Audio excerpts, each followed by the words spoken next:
Hi friends, welcome back to my channel. ఈరోజు మనం హలీం దోశ మా స్టైల్లో ఎలా చేయాలో ఈ వీడియోలో చూద్దాము. అది చాలా సింపుల్గా మనం హలీం దోశ చేసుకోవచ్చు.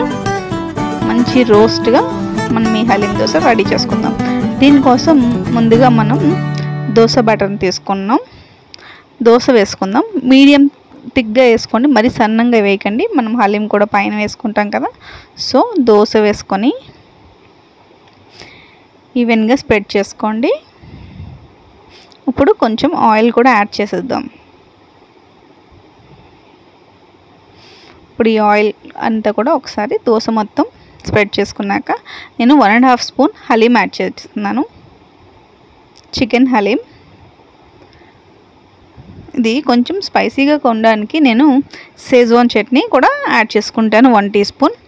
మీరు కావాలి అనుకుంటే దోశ మీద షెజ్వాన్ చట్నీ వేసుకొని హలీం వేసుకోవచ్చు. నేను హలీంతో పాటు మిక్స్ అవ్వాలని రెండు మిక్స్ చేసి నేను దోశ అంతా స్ప్రెడ్ చేస్తున్నాను.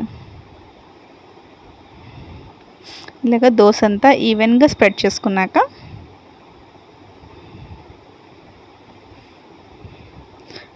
పైనుండి నేను కొంచెం నూడిల్స్ కూడా యాడ్ చేసుకుంటున్నాను. ఇది ఆప్షన్.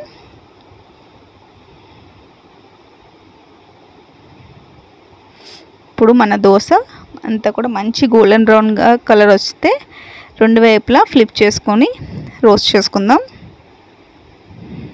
ఇలా క్లోజ్ చేసి 2 సైడ్స్ కూడా ఒకసారి రోస్ట్ చేసుకోండి. అంతే, మన హలీం దోశ రెడీ. చూసారా ఎంత బాగా వచ్చిందో టెక్స్చర్. మీకు నచ్చిందా ఈ వీడియో?